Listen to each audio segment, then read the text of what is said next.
말라기 3장 1절입니다. 만군의 여호와가 이르노라. 보라, 내가 내 사자를 보내리니 그가 내 앞에서 길을 예비할 것이요. 또 너희의 구하는 바 주가 후련히 그 전에 임하리니 곧 너희의 사모하는 바 언약의 사자가 임할 것이라. 오늘 우리들이 연구할 주제는 하늘 지성소에 관한 참된 이해라는 주제로 우리가 말씀을 이제 하나하나 살펴보면서 이 말씀을 우리 안에 다시금 새기는 그러한 시간들이 되십시다. 말라기 3장 2절의 말씀. 그의 임하는 날을 누가 능히 당하며 그의 나타나는 때에 누가 능히 서리요. 그는 금을 연단하는 자의 불과 표백하는 자의 재물과 같을 것이라. 3절. 그가 은을 연단하여 깨끗게 하는 자같이 앉아서 레의 자손을 깨끗게 하되 금, 은같이 그들을 연단하리니 그들이 의로운 재물을 나 여호와께 드릴 것이라. 그 다음에 성경절은 다니엘서 7장 13절입니다. 내가 또 밤 이상 중에 보았는데 인자 같은 이가 하늘 구름을 타고 와서 옛적부터 항상 계신 자에게 나와 그 앞에 인도되매. 또 이 말씀과 관련하여 8장 14절입니다. 그가 내게 이르되 2300주야까지니 그때에 성소가 정결하게 함을 입으리라 하였느니라. 여기 우리가 방금 받은 이 성경절 말라기서 3장 1절로 3절과 다니엘서 7장 13절과 다니엘서 8장 14절은 어떤 관계가 있을까요? 예수의 증거에 의하면 이렇게 말씀하십니다.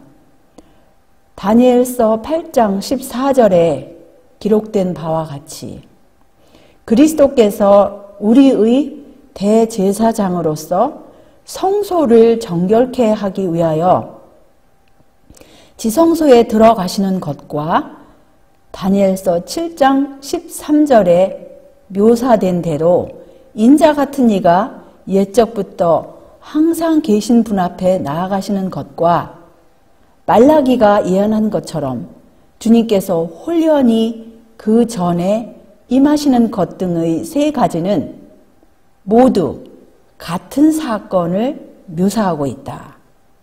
그것은 또한 그리스도께서 마태복음 25장의 열 처녀의 비유에서 직접 말씀하신 바와 같이 신랑이 혼인잔치에 들어가는 것과 같은 사건이다. 그러면 우리가 이 말씀에 의거하여 다니엘서 8장 14절 또 7장 13절 또 말라기 여기 홀연히 전에 임하시는 그 말라기서의 기록은 3장 1절이죠. 그것은 모두 같은 사건이고 또한 마태복음 25장 열처녀 비유에도 같은 사건이라는 것을 우리가 말씀에서 이제 확인을 받았습니다. 그러면 우리 주 예수님께서 그동안 거의 2000년 가까이 아니면 1800년 가까이 성소에서 봉사를 하시다가 이제 갑자기 후련히 지성소로 이주를 하셨는데요. 그 사건에 대해서 이제 갑자기 호련히 이렇게 지성소로 가셨다고 말라기서에는 말씀하시고 또 그곳에 가신 이유는 다니엘서 8장 14절에는 정결케 하기 위해서 성소가 정결케 하기 위해서 가셨다고 그랬어요. 그리고 다니엘서 7장 13절에서는 인자 같으신 분이 예적부터 항상 계신 분 앞으로 나가셨다는 것을 분명히 말씀하십니다.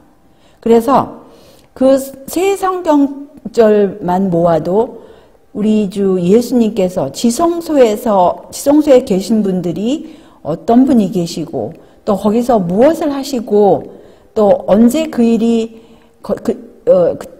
시작이 되고 이제 이런 것을 우리가 알 수가 있는데요. 더 구체적으로 예언의 신에 보시면 이런 말씀이 있죠. 다니엘서 8장 14절에 2300주야의 시작은 언제부터냐면은 2300주야는 기원전 457년 가을에 효력이 나타난 바사왕 아닥사스다의 예루살렘 중건 명령으로 시작되었다. 그것을 기점으로 계산하면 다니엘서 9장 25절로 27절까지 예언된 모든 사건들의 설명은 완전히 들어맞는다. 2300년의 첫 부분인 483년 곧 69주일은 기름 부음을 받은 자 메시아의 시대까지 미칠 것이었다. 그런데 기원 후 27년에 그리스도께서 침례와 성령의 기름 부음을 받음으로 그 예언은 분명히 성취되었다. 또한 70주일의 중간에 메시아는 끊어질 것이었다. 과연 그리스도께서 침례 받으신 후 3년 반 만에 십자가에 달리셨다. 그때는 서기 31년 봄이었다. 그래서 우리는 마땅히 율법과 증거의 말씀에 의해서 이 2300주야의 시작이 457년, 기원전 457년임을 여기서 분명히 확인하고 그 다음에 예수님께서 십자가에 돌아가신 그 연도는 서기 31년, 더군다나 그 계절은 봄이라고 이렇게 분명히 말씀을 하시는데요. 오늘날 많은 기독교 신자들은 2300주야의 그 시작점과 끝나는 지점을 연도를 달리 해석하는 사람들이 의외로 많이 있습니다. 그리고 그렇게 하니까 시작점이 틀리니까 예수님께서 십자가에 돌아가신 연도까지도 31년이 아니고 다른 해라고 이렇게 주장하는 사람들이 이제 종종 있는데 우리는 마땅히 그야말로 율법과 증거의 말씀에 의해서 기록되었을 때 말씀에 의해서 그것이 틀렸음을 알 수가 있습니다. 여기 끝은 언제냐면 2300주의 끝은 70주 곧 490년은 특별히 유대인에게 속한 것이었다. 그 기간의 끝에 유대민족이 제자들을 핍박함으로 마침내 그리스도를 거절하게 되었고 그때로부터 사도들은 이방인에게로 가게 되었는데 그때가 서기 34년이었다. 그때가 바로 스데반이 돌로 침을 받아서 순교한 그 해죠. 그때부터 이제 이방인들에게 복음이 선포되기 시작했는데요. 이로써 2300년의 첫째 부분인 490년이 지나갔으므로 1810년이 남게 된다. 서기 34년에서 1810년을 연장하면 1844년이 된다. 천사는 그때에 성소가 정결하게 함을 입으리라고 하였다. 그 예언 중에 밝히 기록된 모든 사건은 지정된 때에 의심할 여지 없이 다 성취되었다. 그래서 2300주야의 시작과 끝을 우리가 이렇게 말씀에서 확인하고요. 그런데 그 2300주야의 예언이 마칠 때에 왜 예수님께서 이 갑작스럽게 성소에서 지성소로 들어가셔서 거기서 무엇을 하시냐면 제사장이 1년에 한 번씩 지성소에 들어가 지상성소를 정결케 한 것 같이 예수께서 1844년 다니엘 8장의 2300주야의 예언이 마칠 때 그분의 중보를 통하여 은혜를 입을 수 있는 모든 사람을 위하여 마지막 속죄를 하시고 하늘 성소를 정결케 하시기 위하여 하늘 성소에 들어가셨다. 이렇게 말씀을 하십니다. 그래서 마지막 속죄와 또 그동안에 축적된 모든 죄의 기록책에 기록된 것들, 또 누가 과연 구원받을 자로 결정이 되고 탈락이 될 것인가, 그 모든 것들을 결정하시기 위해서 이제 하늘 지성소에 들어가셨습니다. 그런데 여기 또 이런 말씀이 있어요. 성소 문제는 1844년의 실망의 신비를 해결하는 열쇠가 되었다. 그것은 하나님의 손이 큰 재림 운동을 지도하셨다는 것과 하나님의 백성의 위치와 현재의 의무를 가르쳐 주므로 진리의 전체적인 체계가 상호 연결되고 조화되어 있다는 것을 밝히 보여주었다. 성소에서 나온 빛은 과거, 현재, 미래를 환하게 비추어 주었다. 그들은 하나님께서 절대로 착오 없는 섭리로서 그들을 인도하여 주신 사실을 알았다. 초대의 제자들처럼 그들은 자신들이 가진 기별을 비록 충분히 이해하지는 못하였으나 그 기별을 모든 면에서 정확하게 전하였다. 그 기별을 전함으로 그들은 하나님의 목적을 성취하였기 때문에 그들의 수고는 주님 안에서 결코 헛되지 않았다. 다시 산 소망이 생겨서 그들은 말할 수 없는 영광스러운 즐거움으로 기뻐하였다. 그래서 1844년까지의 그 재림 운동에 참여하였던 그분들은 비록 그 장소가 하늘 성소에서 지성소로 옮기시는 그 사건을 이 지구로 생각하여서 재림으로 생각하고 열심히 전파하였지만 하나님의 섭리로서 그 섭리 가운데 그 운동이 전개되고 또 그들이 깨달은 바만큼 열심히 하였기 때문에 그들의 수고가 헛되지 않았고 하나님의 목적이 성취되었다는 그런 말씀입니다. 그런데 그 이후에는 또 무슨 말씀들이 이곳저곳에 많이 있냐면 1844년 이후에는 더 이상 예언적인 기간이 없다고 그렇게 분명히 또 못을 박은 말씀이 이곳저곳에 많이 있는 거 기억하시죠? 그런 말씀을 이제 염두하지 아니하고 이 과거의 경험을 또다시 또 뭐 이렇게 인위적으로 되풀이하기 위해서 또한 이렇게 시기를 정하는 그러한 일들이 있는데 그것은 완전 착오입니다. 왜냐하면 하나님께서 분명히 또 못을 박으셨어요. 더 이상 이제 예언 기간이 없다라는 말씀을 이것저것에서 말씀을 하셨습니다. 2300 주야까지니 그때의 성소가 정결하게 함을 입으리라고 한 다니엘서 8장 14절의 예언과 하나님을 두려워하며 그에게 영광을 돌리라 이는 그의 심판하실 시간이 이르렀음이라고 한 첫째 천사의 기별은 다 같이 지성소 안에서의 그리스도의 봉사, 곧 조사 심판을 가리키는 것이지 주님께서 당신의 백성을 구속하시고 악인을 멸망시키기 위하여 재림하시는 일을 가리키는 것이 아니었다. 이런 말씀이 분명히 이렇게 있음에도 불구하고 이 계시록 14장 7절 이 첫째 천사의 기별의 말씀을 인용하여서 시기를 정하는 그러한 오류를 범하는 일들이 있어 왔습니다. 그런데 그것은 여기서 분명히 못을 박아요. 예수님께서 지성소 안에서 하시는 그분의 봉사, 곧 조사 심판을 가리키는 것이지 재림을 하시는 것을 가리키는 것이 아니라고 이렇게 분명히 말씀을 하십니다. 그리스도께서는 임하셨다.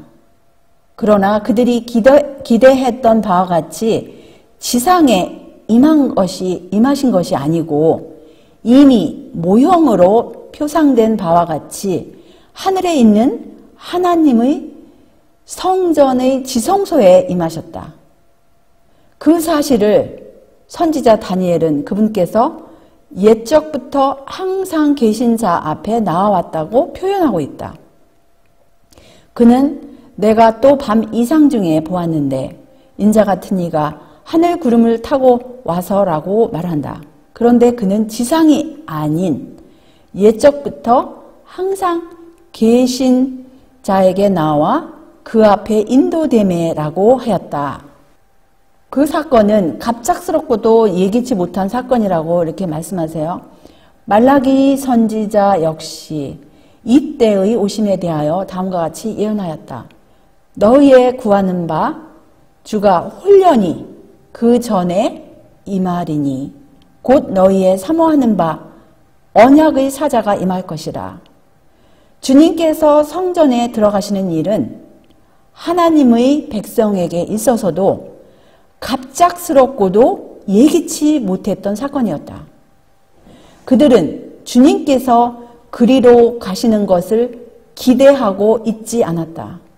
그들은 주 예수님께서 불꽃 중에 나타나실 때에 하나님을 모르는 자들과 우리 주 예수의 복음을 복종하지 않은 자들에게 형벌을 주시기 위하여 세상에 나타나시기만 기대하고 있었다. 그래서 그 당시 1844년 10월 22일에 예수님의 재림이라고 이렇게 아주 그들의 온 힘을 다하여, 온 정성을 다하여, 온 마음을 다하여 기다리던 그들의 실망이 얼마나 큰 실망이겠습니까? 그 실망 후에 진지하게 기다렸던 그 사람들은 그 사건이 도대체 그 사건을 그냥 무시할 수가 없는 사건이었어요.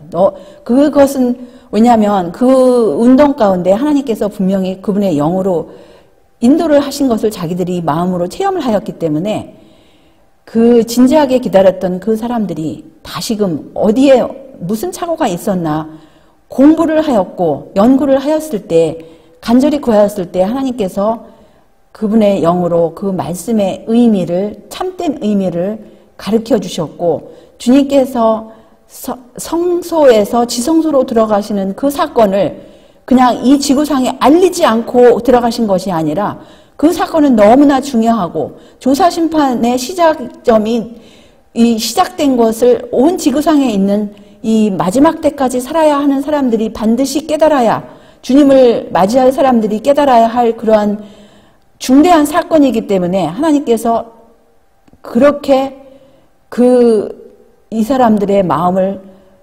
감동시키시고 하나님의 손으로 그거를 가리우셨기 때문에 그 사람들이 그 사건을 지성소로 들어가는 사건을 이미 알았더라면 그렇게 열심히 그렇게 전파하지 않았을 거예요. 왜냐하면 그 재림이라고 생각하였기 때문에 그렇게 열심히 전파하였기 때문에 그렇게라도 하나님께서 나중에 후일에 연구할 것을 아시고 그렇게 섭리하시고 온 지구상에 있는 사람들 오늘날 우리들에게까지 그 사건이 이렇게 사건의 전말을 그 이유를 그 사실을 이렇게 가르쳐 주시는 것입니다.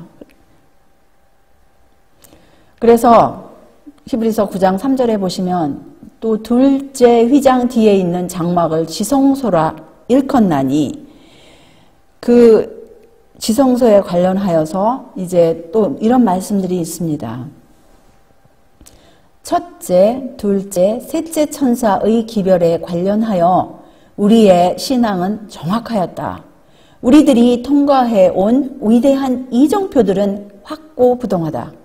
비록 지옥의 사자들이 그것의 기초를 무너뜨리려고 노력하고 성공한 줄로 생각할지 모르지만 그들은 성공하지 못한다. 이러한 진리의 기둥들은 영원한 산들처럼 굳게 서서 사탄과 그의 군대와 연합한 사람들의 모든 노력으로도 움직일 수 없다. 우리는 많은 것들을 배울 수 있으며 이것들이 그러한가 알기 위하여 성경을 계속적으로 상고해야 한다.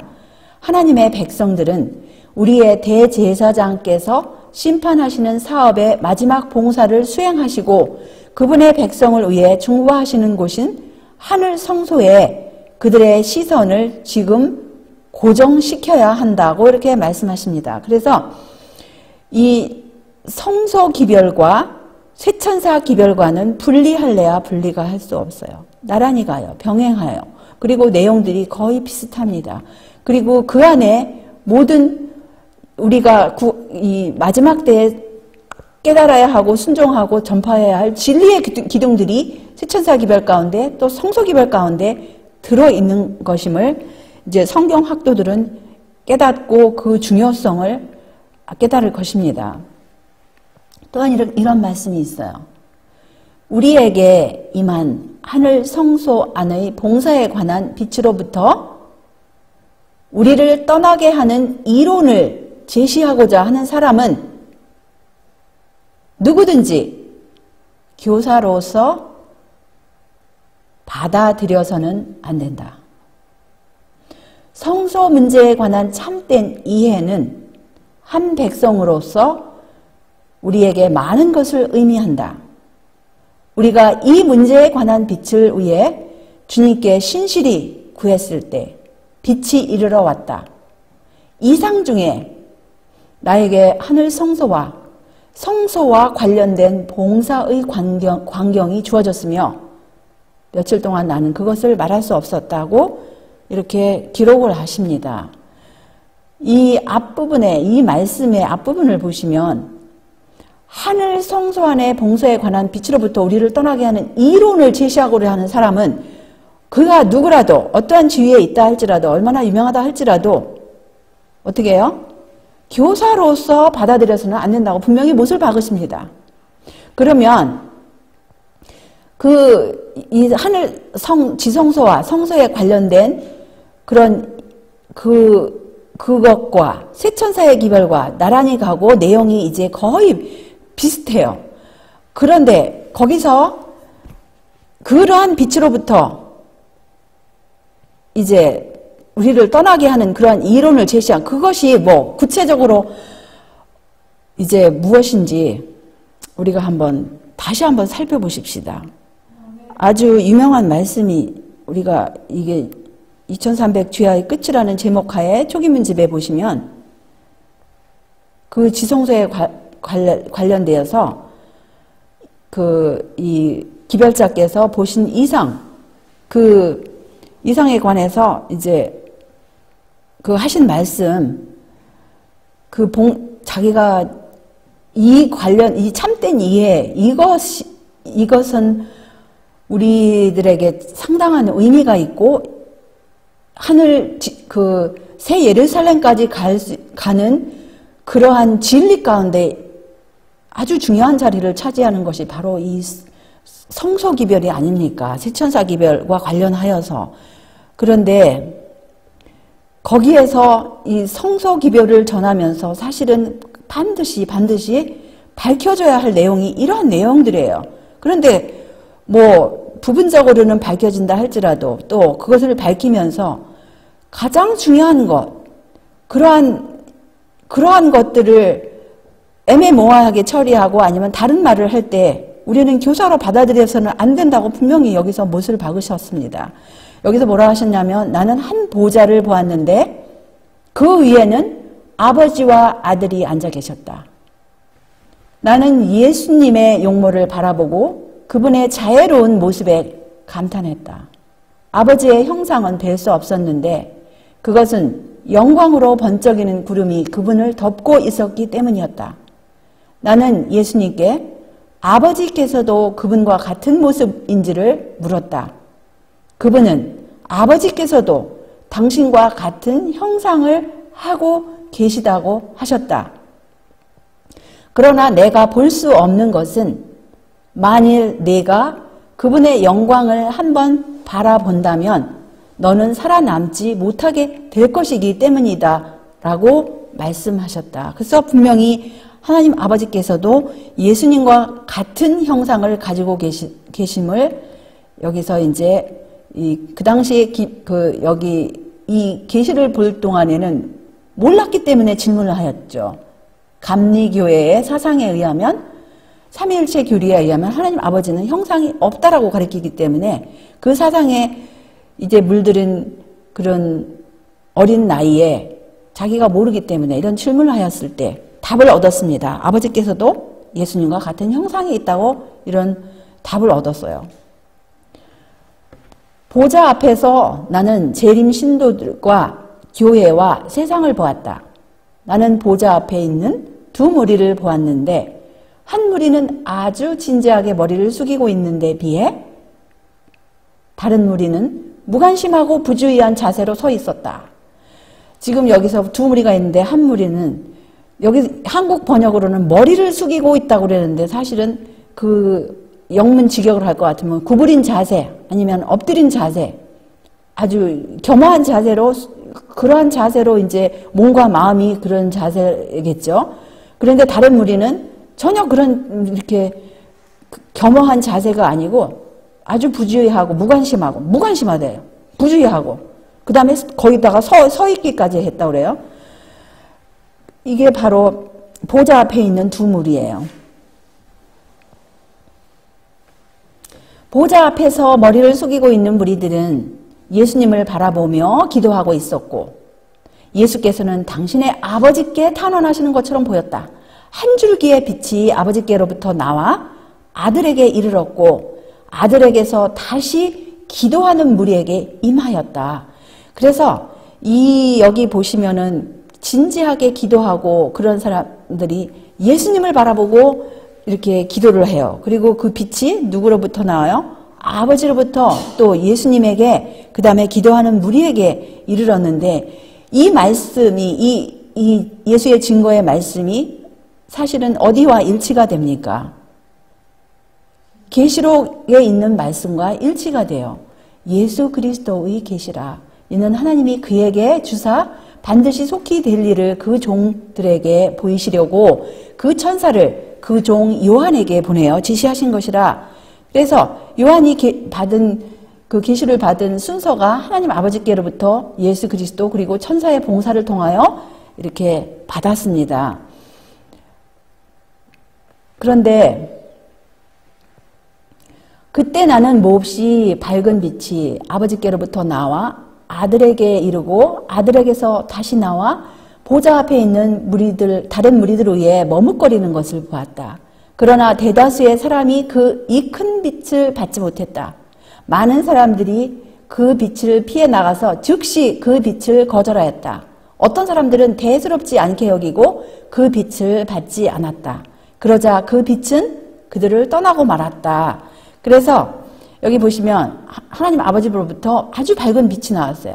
이때가 이것을 계시를 받고 이 운동에 참여하였던 당시의 배경이 이제 기나긴 거의 2000년간 아니면 1800년간의 아니면 뭐 1600년, 700년간의 중세기를 통하여 그 어둠의 시절 하나님의 말씀의 빛이 계명의 빛이 가려웠던 그 시절을 이제 통과하고 그런데 이제 빛이 일기 시작하는 거예요.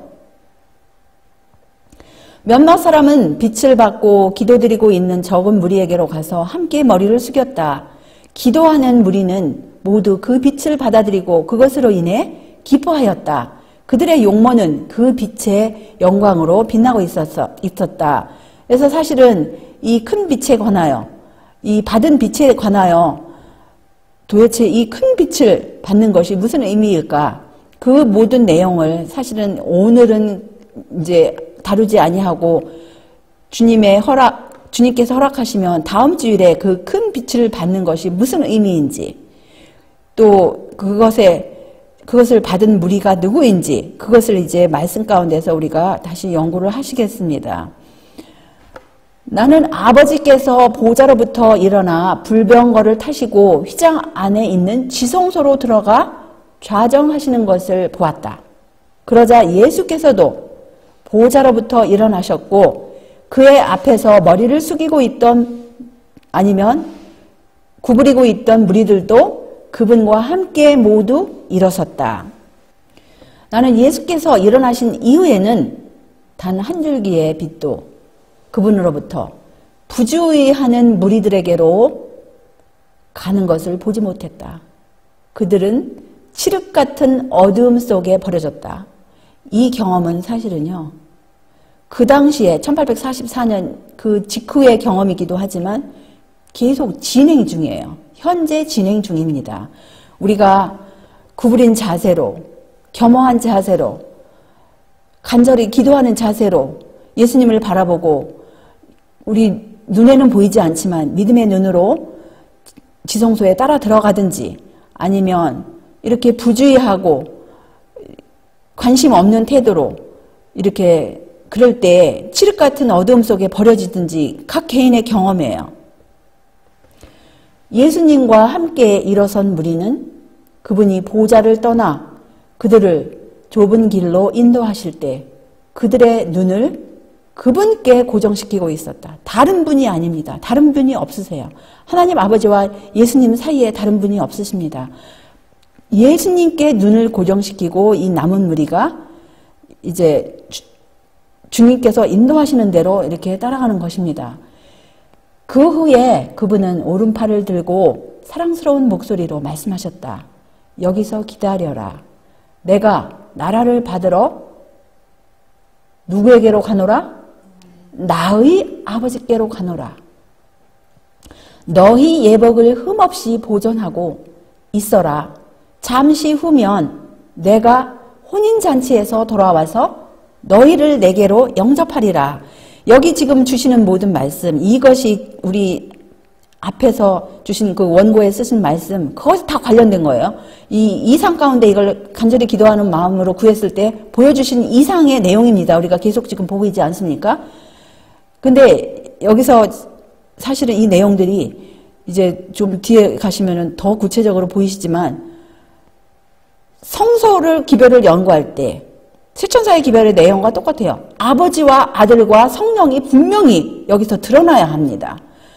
그리고 그 아버지와 아들의 그 관계, 그것도 분명히 드러납니다. 이제 계속 보십시다. 그때 불꽃같이 번쩍이는 수레 바퀴가 달린 구름 병거가 천사들에게 둘러싸여 예수님이 계신 곳으로 왔다. 그분은 병거를 타시고 아버지께서 앉아 계시는 지성소로 가셨다. 거기서 나는 예수께서 대제사장으로서 아버지 앞에 서 계신 것을 보았다. 그분이 입은 제사장의 예복의 가장자리에는 방울과 석류 무늬가 장식되어 있었다. 그래서 여기 지성소에 계신 분들, 지성소에 들어가신 분들이 분명히 여기서 나옵니다. 먼저 하나님 아버지께서 들어가시고 그 다음에 이제 그분을 하나님 아버지를 나의 아버지라고 부르시는 분은 바로 아버지의 독생자 우리 주 예수 그리스도께서 이제 들어가셨습니다. 그래서 지성소에 계신 분들이 누구인지 이 예수의 증거에서 말씀을 하시지 않습니까? 그런데 말씀하시기를 마땅히 율법과 증거의 말씀을 조칠지니 그들의 말하는 바가 이 말씀에 맞지 아니하면 그들이 정녕 아침빛을 보지 못하겠고 이렇게 말씀하신 것처럼 이 말씀에 맞지 않게 가르치는 성서 기별을 전하는 자가 있으면 거절하라는 말씀, 우리가 그거 기억하십시다. 근데 보시면 지성소에 계신 분이 바로 우리 성경 말씀에도 내가 또 밤 이상 중에 보았는데 인자 같은 이가 하늘 구름을 타고 와서 옛적부터 항상 계신 자에게 나와 그 앞에 인도되었다고 서두에 보여드린 말씀 이렇게 우리가 다시 확인하십시다. 그리고 그 말씀에 다시 더 힘있게 보충하는 다니엘과 계시록은 짝꿍이 아닙니까? 이기는 그에게는 내가 내 보좌에 함께 앉게 하여 주기를 내가 이기고 아버지 보좌에 함께 앉은 것과 같이 하리라. 그래서 하늘 그 보좌에 하나님의 보좌에 함께 앉으신 분은 그분의 아버지의 아들 되시는 분이 함께 앉아 계십니다. 그래서 그 두 분께서 이렇게 경배와 찬송을 받으셔요. 내가 또 들으니 하늘 위에와 땅 위에와 땅 아래와 바다 위에와 또 그 가운데 모든 만물이 가로되 보좌에 앉으신 이와 어린 양에게 찬송과 존귀와 영광과 능력을 세세토록 돌릴지어다. 이렇게 말씀하세요. 그 다음에 보좌에 앉으신 분 22장 1절 또 저가 수정같이 맑은 생명수의 강을 내게 보이니 하나님과 및 어린 양의 보좌로부터 나서 3절입니다. 다시 저주가 없으며 하나님과 그 어린 양의 보좌가 그 가운데 있으니 그의 종들이 그를 섬기며, 이것이 다 성서 개별에서 밝혀지는 내용, 예수의 증거에서 말씀하시는 그 내용이 바로 그 계시록 내용에 말씀하고 이제 그 내용에 기초한 말씀인 것을 이제 우리가 눈으로 이제 확인을 하는 거예요. 그런데 어떤 분들은 그 성서 기별하면서 그것까지는 인정을 하더라고요. 아, 지금 현재 지성소에 계신 분은 하나님 아버지와 예수님만 보이지만 그래도 그 또 다른 분이 지금 배후에 안 보이는 분이 계시다. 그런데 이 계시록에 관련되어서 무슨 말씀을 하십니까? 내가 이 책의 예언의 말씀을 듣는 각인에게 증거하노니 만일 누구든지 이것들 외에 더하면 하나님이 이 책에 기록된 재앙들을 그에게 더하실 것이요, 만일 누구든지 이 책의 예언의 말씀에서 제하여 버리면 하나님이 이 책에 기록된 생명나무와 및 거룩한 성의 참회함을 제하여 버리시리라. 그래서 하나님께서는 하나님의 말씀에 더하거나 빼거나 하는 거, 그거 정말 원치 않으시고, 그렇게 더하거나 뺄 때 하나님께서 의도하신 바대로 내용이 전달이 안 되고 엉뚱한 내용으로 전달이 됩니다. 그래서 하나님께서 말씀하시기를 나 여호와가 말하노라. 나의 손이 이 모든 것을 지어서 다 이루었느니라. 무릇 마음이 가난하고 심령에 통회하며 나의 말을 인하여 떠는 자, 그 사람은 내가 권고하려니와 라고 이렇게 말씀하시지 않습니까? 그런데 여기 보시면 예수님과 함께 일어선 자들은 지성소에 계신 그분에게 자기들의 믿음을 상달시키면서 나의 아버지시여 우리에게 당신의 영을 부어주시옵소서라고 기도했다. 그래서 지성소에 계신 그 분이라고 이렇게 분명히 여기서 지적을 합니다. 그러자 예수께서 그들에게 성령을 불어넣어 주셨다. 그 안에는 이렇게 했는데 거기 생략된 부분이 있어요. 기록하지 않은, 한국 번역에 기록하지 않은 부분, 무슨 부분이죠? 그 호흡 안에는 빛과 능력과 풍성한 사랑과 기쁨과 평안이 있었다. 그래서 성령을 불어넣어주시는 분은 예수님께서 숨을 내쉬며 불어넣으시는 요한복음 20장 22절에 그 말씀과 같은 내용이지 않습니까? 숨을 내쉬며 가라사대 성령을 받으라 하신 것처럼 여기서도 예수의 증거에서도 성령을 불어넣어 주셨는데 그 호흡 안에는 빛과 능력과 풍성한 사랑과 기쁨과 평안이 있었다고 이렇게 말씀을 하십니다. 그런데 그 성령이 왜 예수님께서 불어넣어 주실 수 있는지 계시록 3장 1절을 보시면 사대 교회의 사제에게 편지하기를 하나님의 7 영과 7 별을 가지신 이가 가라사대 내가 네 행위를 아노니 네가 살았다 하는 이름은 가졌으나 죽은 자로다. 그래서 지금 하나님의 7 영과 7 별을 가지신 이가 누구십니까? 바로 하나님의 독생자 그리스도, 그분께서는 하나님의 7 영을 가지셨어요. 그러니까 하나님의 영을, 성령을 불어넣어 주실 수 있어요. 여기서도 말씀하세요. 하나님의 7 영을 가지신 분은 바로 일찍 죽음을 당하신 것 같은 그 어린 양 되신 분, 바로 그리스도께서 7 뿔과 7 눈을 갖고 계시는데 이 눈은 온 땅에 보내심을 입은 하나님의 7 영이라고 이렇게 말씀을 하십니다. 그런데 사탄이 어디에 나타납니까? 보호자 곁에 나타나요. 그래서 나타나서 무슨 일을 하죠? 하나님께서 하시는 일을 하려고 했다고 그랬어요. 나는 보호자 앞에서 아직도 머리를 숙이고 있는 무리에게 시선을 돌렸다. 그들은 예수께서 그것을 떠난 것도 몰랐다. 사탄이 보호자 곁에 나타나 하나님께서 하시는 일을 하려고 하였다. 그들은 보호자를 쳐다보며 아버지여 우리에게 당신의 영을 부어주시옵소서라고 기도했다. 그러자 사탄이 그들에게 거룩하지 못한 영역을 불어넣어 주었는데 그 안에는 빛과 큰 능력은 있었지만 자비로운 사랑과 기쁨과 평안이 없었다. 사탄의 목적은 그들을 속이고 꿰어서 그들로 하나님의 자녀들을 미혹해 하려는 것이었다.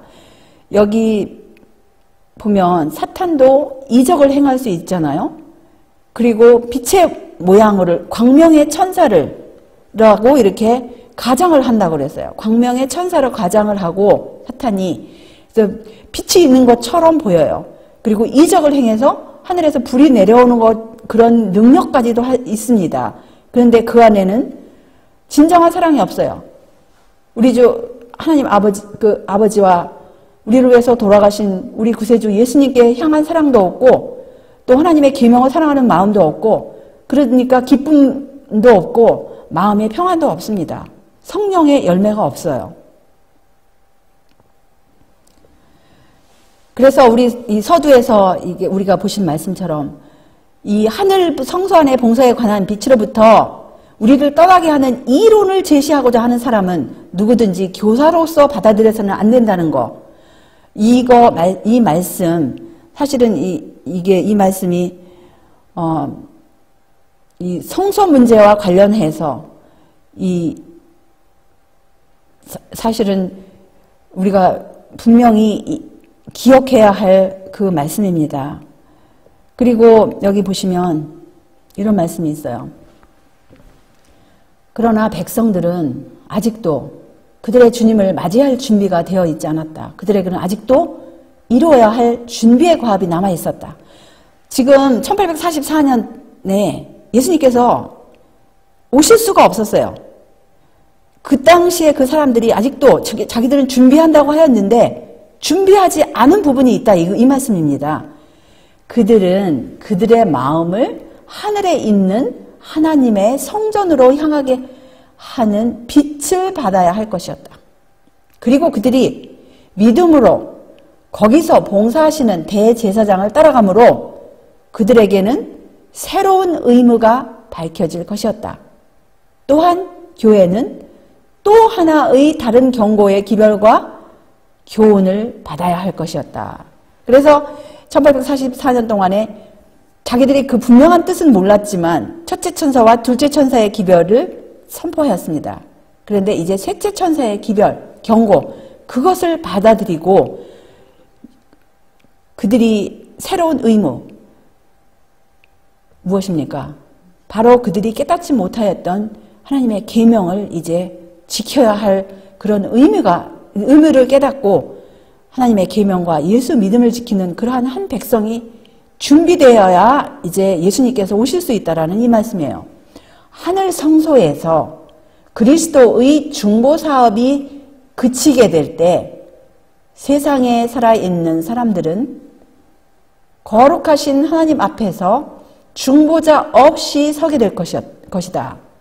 그들의 옷은 흠이 없어야 하고 그들의 품성은 핏부림을 통하여 죄에서 깨끗해졌어야 한다. 그들은 하나님의 은혜와 그들 자신의 꾸준한 노력으로 말미암아 악과의 투쟁의 승리자가 되어야 한다.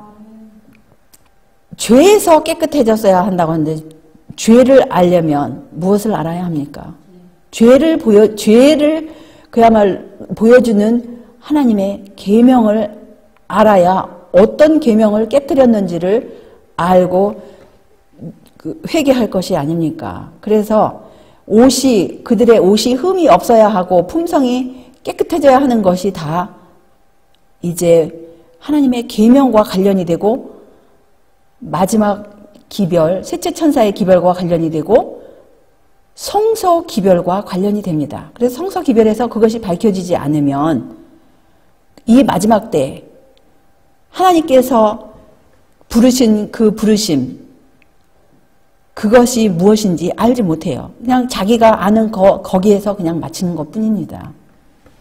하늘에서 조사 심판이 진행되고 있는 동안 회개한 신자들의 죄가 성소에서 도말되고 있는 동안 세상에 있는 하나님의 백성들 사이에는 정결케 하고 죄를 버리는 특별한 일이 이루어져야 한다.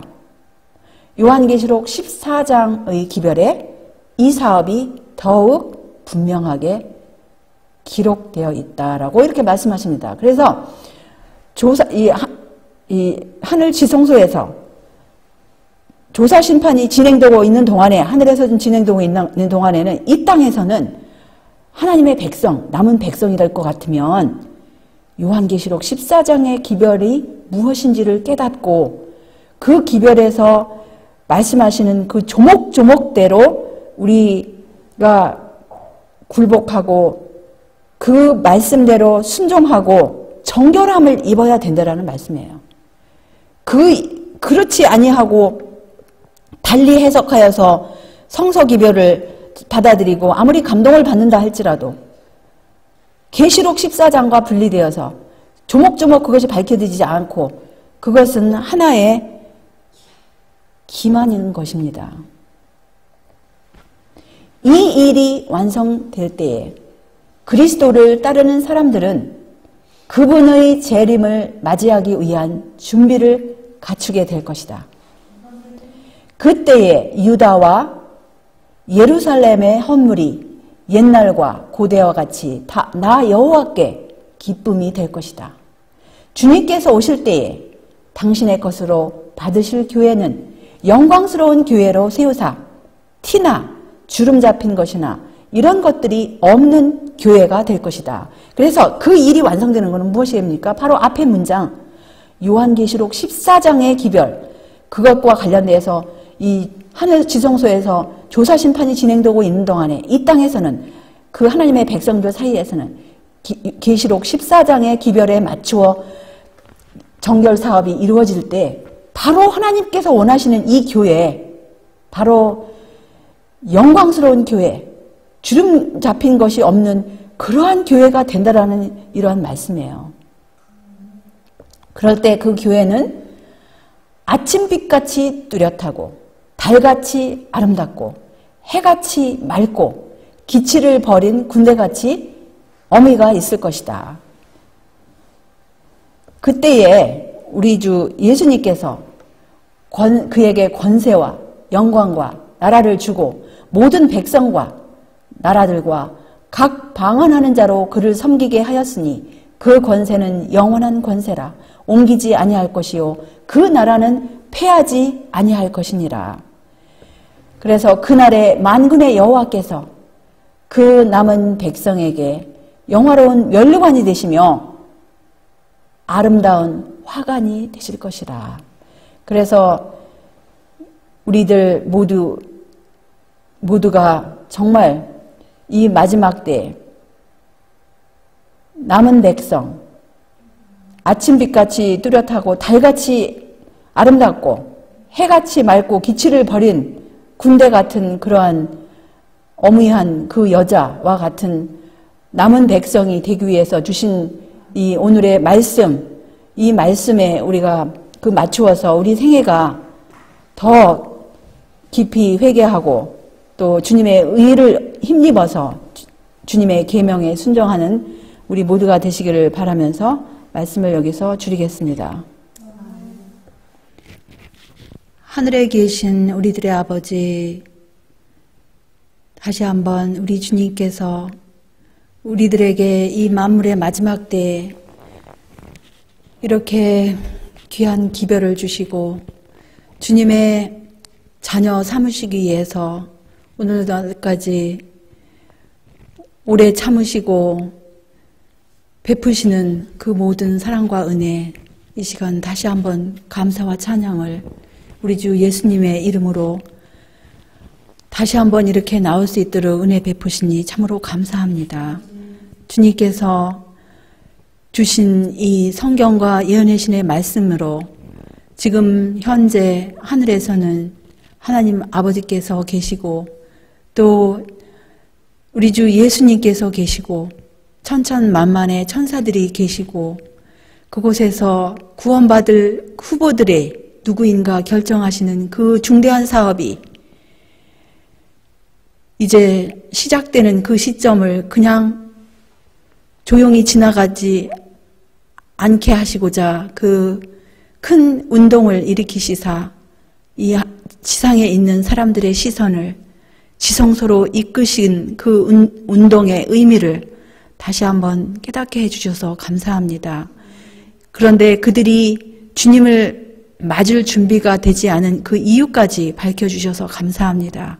그것은 바로 계시록 14장에 나온 셋째 천사의 기별을 그들이 아직 몰랐고 깨닫지 못하였기 때문에 하늘 그 성소의 정결 사업과 더불어 이 땅에서 진행될 그 정결 사업이 계시록 14장의 기별과 관련되어 우리가 마지막 때에 그 기별에 순종하고 온전히 정결함을 입을 수 있는 이 은혜의 기간을 오늘날까지 연장시켜 주시고 우리들에게 생명을 주신 은혜 참으로 감사드리고 앞으로 우리 남은 생애가 주님께서 주신 이 기별에 맞추어서 온전히 정결함을 입고 이제 곧 임하실 우리 주 예수 그리스도의 재림을 위하여 날마다 잘 준비하고 또 이 기별을 전파하는 우리 모두가 될 수 있도록 인도하여 주시옵기를 우리 주 예수 그리스도의 보혈 공로 의지하여 간절히 기도드리옵나이다. 아멘.